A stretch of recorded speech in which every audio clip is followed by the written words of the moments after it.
and welcome to the Midday Show. I'm your host, Wyatt Brown, and today is the final episode. And to celebrate, we are doing a double feature. We'll have 2 interviews today, so get ready for it. Me and Dominic are going to start with a tier list of the Super Mario games. Now, tier list, we rate every game from, chronological order. S is the best, F is the worst, everything in between, you got the idea. First, let's start off with the classics. The original Super Mario Brothers. Dominic?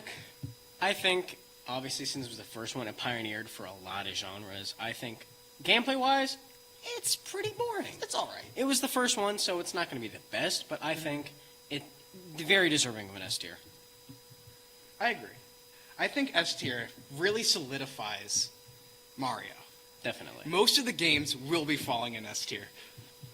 But the original Mario, while it isn't the most technological or the best, it really did start everything. Super Mario Bros. 2, the follow-up to the original.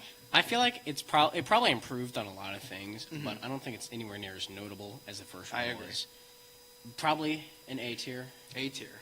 I think that, but like 2 and 3, they're both very good, but not anywhere near as impactful. Probably both A tiers. They shaked it up, but they didn't really reinvent Mario. No, not at all. But you know what did?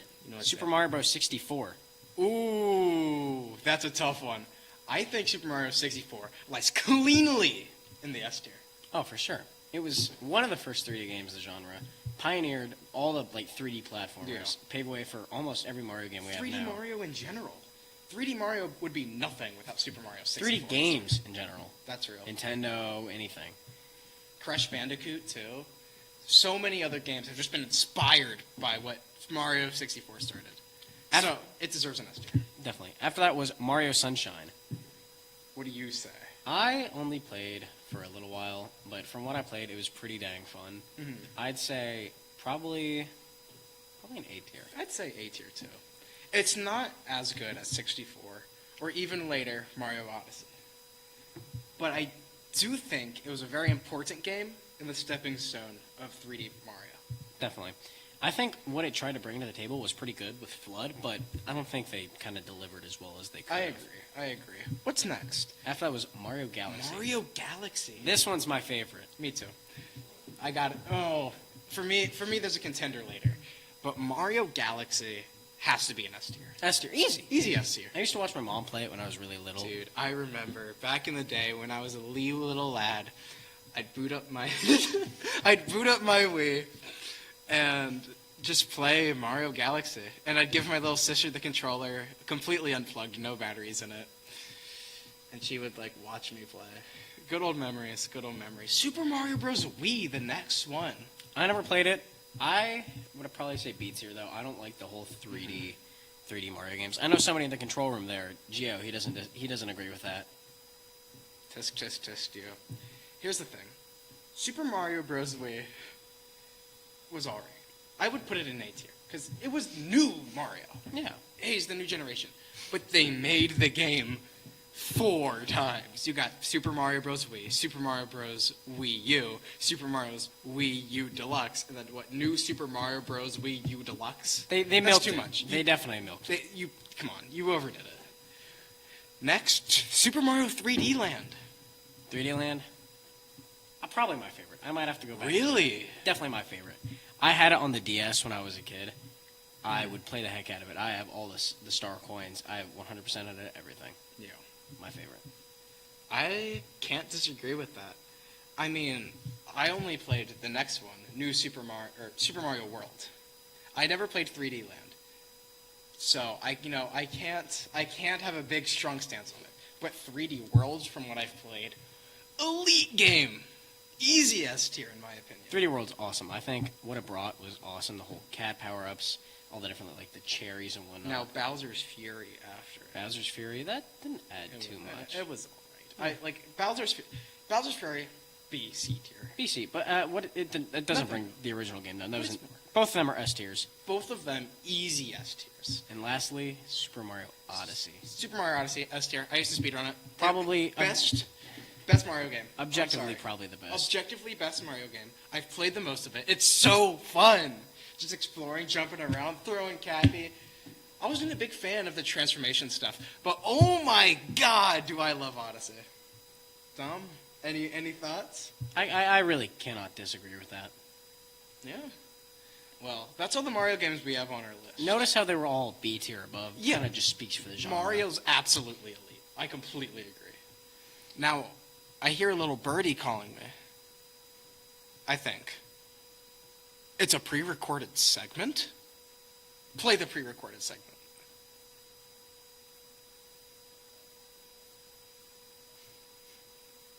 Teachers and students alike, every single one of them gets their news from the same place, the WOHS News Show. But what goes on in this very newsroom? This is what I, Kylie Carter-Ropel, will delve into this segment. WOHS is Oxford Area High School's daily news show. Every day, students go down to the newsroom to work together and deliver the school's reportage. Here, they work to produce the news that students love every day. But what goes on during production? How exactly do they do it? Sitting at the main desk in front of the green screen and surrounded by lights and cameras, the anchors deliver their daily dispatch read off from a script displayed by a teleprompter off camera. The script is written beforehand, littered with the upcoming events and schedules. While this is happening, there are people working diligently to perfect the graphics and audio of the broadcast, making sure it is fit to display school-wide. Meanwhile, Mr. P, our very own TV and video teacher and news director, supervises making sure everything is running smoothly and in tip-top shape. Live TV is wild. You have a lot of moving parts. Every student has, a job, a role to play in getting the broadcast out on air, and they have to do it every day, which is really an amazing feat, that they're able to do this. And, I've had the pleasure of just witnessing multiple generations go through here over the last 10 years. And figure out how to make the show, work. Even when we were in the pandemic, students were making the show at home, sending that in, which was very, very cool. So what's it like? I love overseeing the show. I feel that the students are really empowered. I really want them to have ownership of the show. I want it to be their show, not my show. With students kind of running the show, what type of things have gone wrong? Anything can go wrong in live TV. I think the most obvious thing is, if a mic's not muted, sometimes something could be said that should not go out over the air. Sometimes if a student doesn't know, the camera's on. That was actually a funny one that happened earlier this year where we cut to the anchors and they didn't realize they were on the air. So it's really important to just be aware at all times, that, you could be seen or heard by the entire school while you're in this room. So it's a good life lesson, really. Just always know you're being watched. Now that we know the process behind the news, what is the environment and what goes on behind that camera? Well, according to the students, this is what we gathered. It's kind of chaotic. People show up at whenever they feel like at this point. But, at the start of the year, it's pretty fun. You get to meet a lot of new people, a lot of the underclassmen, especially if you keep doing it for all 4 years. It's good to kind of just show them, oh, this is this thing, this is that thing, and then they're like, I don't like it. And you just kind of move on. And it's chaos sometimes it's fun, sometimes it's, oh, this isn't working, and Mr. P has to come in and fix it. It's enjoyable, though. So, what's your relationship like with other students? Well, my relationship with other students is pretty positive, I'd say. With the upperclassmen that I've known since freshman year, we've made a pretty strong bond, and I like seeing the upcoming freshmen come in and just showing them the works and everything, and just seeing them all scared and nervous, and then I show them it's okay and they can chill out. But it's pretty great. It's like a nice family here that we have. I think the news is a great place to prepare anyone for anything in the television world. You get a lot of experience of just being in front of a camera. And for someone who, like me, who wants to go into a film major, I think it's a great place to help you because there's a lot you gotta do here. You gotta work with a crew and an actual, with the same stuff that'd be on an actual set. So you got your cameras, your audio, your sound, your lighting, all that stuff. And it just really does help for anyone wanting to go into the film world. What inspired you to do the news in the first place? I would like a career in television, and the news is a good place to get first-hand experience, learning the equipment and stuff, and overall just a good environment. It's nice to see such a fun and productive environment for the students to engage in and prepare for the real world of news. All in all, the newsroom is an engaging experience that can bring everyone at the school their much-needed daily scoop and help prepare the students for a future career in television. For WHS, I'm Kylie Cutteropel, and this is me signing out. The Midday Show. I'm Wyatt Brown here with Jason McLeod. He is our web design and business fund management teacher at Oxford Area High School. I had him my freshman year, maybe sophomore year? It's something like that. Freshman, sophomore year. I haven't had his class since, so I am honored and excited to be back in interviewing him. So how you doing, Mr. McLeod? Very good, Wyatt. How's your last 4 years been? I know we haven't been able to talk as much as I'd like, but It's been a quick 4 years. I mean, Really? it's crazy coming off the pandemic and everything. So How- it's just been a crazy 4 years in education as a whole, I think. how have things changed? How's COVID affected everything? I think it accelerated some trends that were Yeah. like in society beforehand. Mhm. I think people dress a lot more casually now. Yeah. And that's not just school. That's in business and everything else. Really? Oh, yeah. I mean, when I first started teaching, pretty much all the male teachers I knew wore a button-down shirt and a tie. Mhm. I mean, you don't really see that unless, you don't see it very often. And I even got kids coming to school in pajama pants. Yeah, that wasn't really a thing Yeah. many years ago. But it changes, like anything else, society changes and Mhm.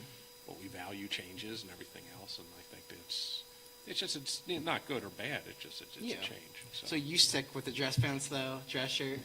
Yeah, well, maybe it's because I have so many of them and I'm Yeah. slow to change. I get that. I get You that. know, I've been wearing jeans for the complete second half of the school year, and Yeah. like the thought of wearing anything else. yeah. Well, that was when I was in high school. That was it. Everybody wore jeans. Like most of Yeah. the- Well, it's a different time back then. Things loop back around. yeah, that's exactly it. So Maybe one of these days, kids will come to school in their button-ups.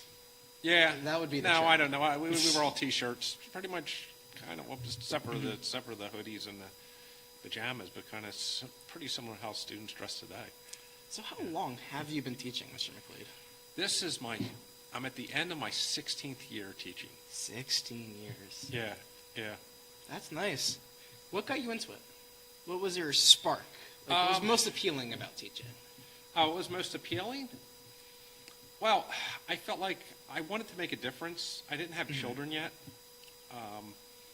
And matter of fact, I actually remember the moment I wanted to become a teacher. I was Yeah. driving up the Schuylkill Expressway. And I used to work all over Philadelphia. And a semi came over and almost basically crushed the car I was in. But it didn't. I mean, it didn't hit me. But it didn't shake me, which I found interesting. Because I tend to think about things after the fact. And I realized, had it actually run me over, I don't think I would have left much behind. I was doing construction. We were doing at the time, we were doing a lot of condominium work. Yeah. And I was like, then you start asking yourself, well, is this really what I want to be doing? And like I said, I didn't have kids at the time. I was newly married. And I'm like, no, this isn't what I want to be doing. So, Yeah. so my wife was a teacher, and I was just like, that's a pretty rewarding job. Yeah, you're impacting society. Yeah, so that's kind of why I went into it. So you said you were in construction. Yeah. How do you transfer from construction to more business and finance? Well, I had a bachelor's degree. My parents had a subcontracting floor laying business, and it was union. It was, as a matter of fact, I was out the Philadelphia Carpenters Local 1823. Well, I was a floor layers and drapery union, which was under the Carpenters Union. Yeah. But I knew I always expected myself to go into the family business, and fate didn't work out that way. Not up your alley, or No, not your calling? really, my dad got sick. That was it. Yeah. So, but I want to.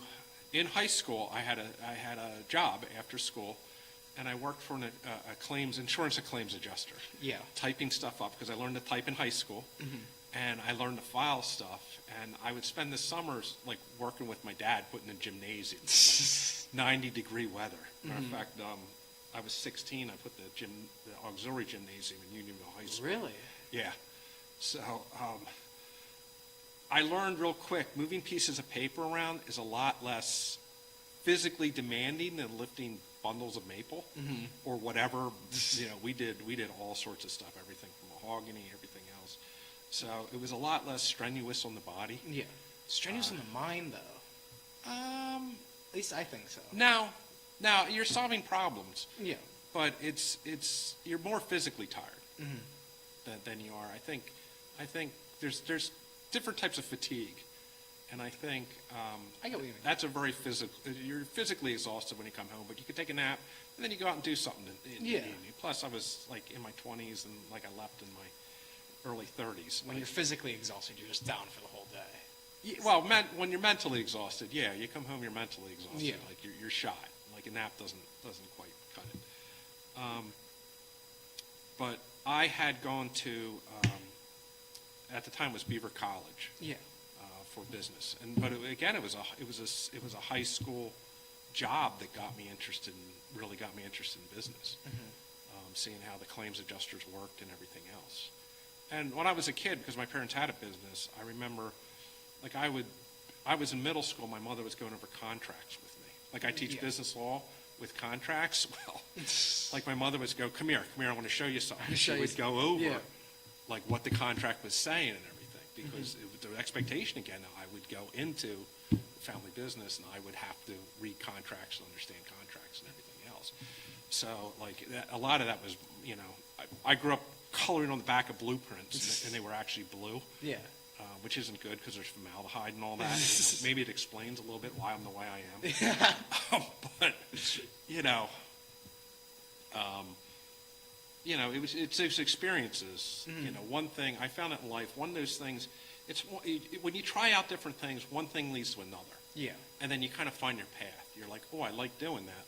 I want to do more of that. And then Everything just kind of works out. yeah, and it opens up more doors. And the more you learn and the more you know, the more doors it opens up. Like, because I did go get a bachelor's degree for business administration, I was able then to transition, become a teacher. Yeah. You got to get your teaching degree though, didn't you? Well, no, in Pennsylvania, you have to have a degree in whatever field you're going to. Gotcha. So I had to get my business degree. Then I was able to get my teach, but I already had it, and then some, and then I was able to go back and get my teaching degree. So I was surprised I didn't end up. Looking back, I'm surprised I didn't end up as a shop teacher. Really? Well, I mean, my background In was the construction. Yeah, exactly. Yeah. So, but it's just that's the way Do you life think works. you could teach shop if you wanted to? I imagine I could. I mean, I know the fundamentals. and It's been everything. so long. Yeah, well, I still do it at home. Like Do I you? have a house. I mean, Yeah. when you have a house, you're constantly. You can either pay to hire someone to work on it, or you can do it yourself. You're the do-it-yourself kind of guy? Yeah, because I've paid enough people that have done it and messed it up. So. Like, I can do it better than you. Yeah, that's exactly it. If I'm going to, and you got to know where your limitations are. Yeah. Like I'm not going to go into that panel box over there and start like Start playing with it. Yeah, exactly. Yeah, I'm going to light myself up like a Christmas tree. So but you got to know your limitations. But yeah, a lot of the stuff like it's trying and figuring. Perseverance is so incredibly important. Yeah. Like the learning or trying anything, and you got to also cut yourself a break. Realize the first time you do it, you're going to stink at it, like or fail at it. But like it's just picking yourself up and trying it again, picking yourself, and every time just trying to get a little better at something. Yeah. And that's really the people that can do that. I think are the people that really make it. Like they're the people that more or less achieve their dreams. Yeah. I mean, if it was one of those things, a lot of the things we want to do in life, if they were easy, everyone would be doing. It's not a goal then. It's just something you can do. Yeah. Yeah. Well, and sometimes you need fun too. Yeah. You need to learn how to. Oh yeah, absolutely. Yeah. I mean, you need to. That's I think when you're learning, there has to be something intrinsically in it for you too as well. I couldn't get through my 4 years of school if it wasn't for all my friends. Yeah, well, that's Exactly. And that you need a community. You need people that like think like you and to support you, and that doesn't go just beyond school. That goes that doesn't end with your high school education. You could be in a job you absolutely love, but if the people around you aren't like-minded and don't appreciate things you appreciate, you won't get as much enjoyment out of it. Yeah. One of the things that really I learned early on too is to like when you do start a new job or something like that, figure out who's successful at it. Yeah. And then, like, because people are usually willing to help you out and ask them. A mentor is worth like their weight in gold on Yeah. any new project or any new job. Just knowing someone that knows the ropes, so that basically, so you don't, step in it, that type of deal. Other than your like house construction, Yeah. do you have anything else you like to do in your free time? This is going to sound weird given everything I do. Yeah. I think it's because here I am into so much technology. In my free time, I kind of unplug. Really? Yeah, like I like outdoors. Everything from just doing like the gardens around the house, which are just flower beds, to fishing, and hiking and everything else. I like to be away from technology sometimes. I love technology. I Yeah. love technology. I love technology. I love computers. I love everything we do, but sometimes I really think, Sometimes it's just nice to just go on a walk. yeah, that's it. Yep. Enjoy everything around you. Think for Yeah, and it's just that's exactly it. You need to unplug your brain and just be alone with yourself sometimes. And I think that's when people figure out which direction they're heading. For me, it does. Like I need that, so I figure out maybe it's processing. I need that to process, because if you're always like staring at your phone or something like that, you're always, somebody else is feeding you something. Yeah. Well, that's all the questions I have. Okay. Do you have any parting words before we go to our next segment? Not really, other than, Stay persistent. yeah, that's exactly it, Wyatt. And I can't believe you're graduating. Yeah, That's gonna be right. great. It felt like I met you just yesterday. Yeah, I know, it's quick. That was Honestly. a quick 4 years. For me too. Yeah, Well, we got a puppet show we got to play, and one more interview. a puppet show. Yes, a puppet show. Play the puppet show. Stay tuned.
We got some bad news.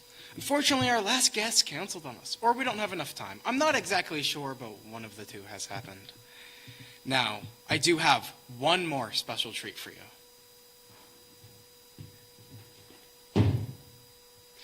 For the Midday Show, I'm Wyatt Brown, I'm Dominic Dardano. and thank you for watching. This is the end of the season. It's been an honor.